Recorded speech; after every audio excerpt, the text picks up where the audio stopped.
Scientists, if you have ever ridden your bike up a very steep hill, then you know how handy it is to have gears.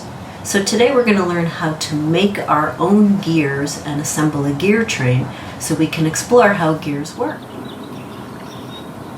Now don't worry, because my injuries on my fingers are garden injuries, not from making gears, but still there's a few tricks that I want to show you to make it easier.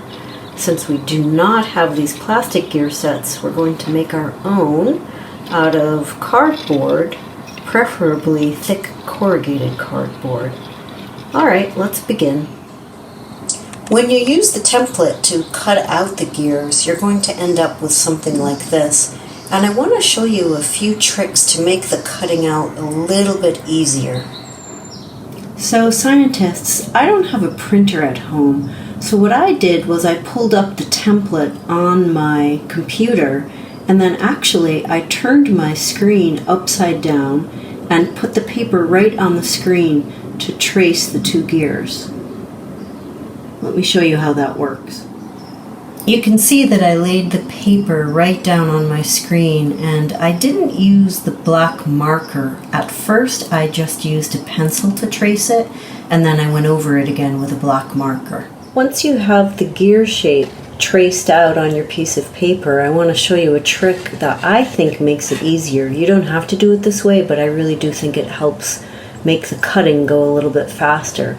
So instead of individually cutting out each one of the notches, what I do is I cut it out like a circle first. Let me show you. You end up with circles, something that looks like this, and then what you can do is you can go back in and you can cut out the individual notches. You can try it, scientist. I think it makes it a little bit faster. Then, when you have your gear templates, you can trace them onto your cardboard. What I would do is to trace them first in pencil on thin cardboard, and then you can use that to work with the thicker corrugated cardboard. The cardboard that you see here is too thin. Let me show you.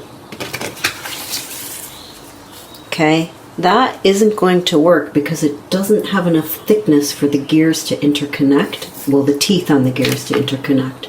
So let me show you the corrugated cardboard that you should use.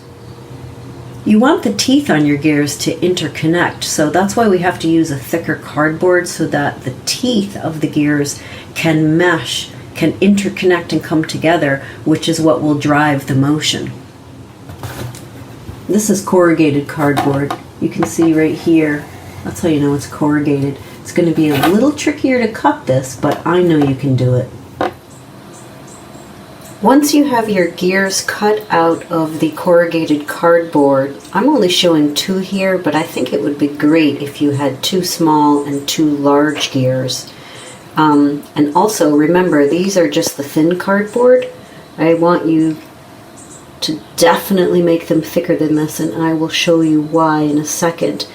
But notice there's a hole in the center of each of the gears, and you're going to need something to anchor it to another cardboard box, whatever you're going to use as a platform to build your gear train on.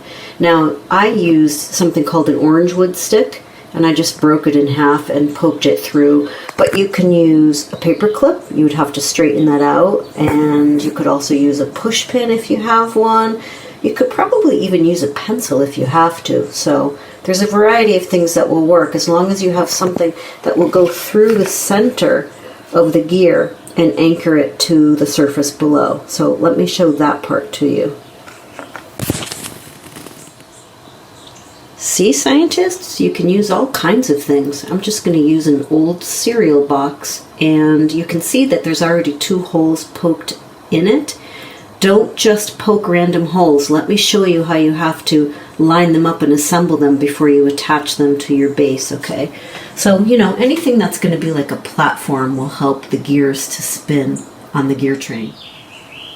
Once you know that the gear teeth are lined up, then you can go ahead and poke a hole through the center and attach it to whatever base you're going to use, and then you can give it a spin. Now, you're going to quickly see on mine why it's a good idea not to use thin cardboard, right? Because there isn't enough thickness for the teeth to really catch each other.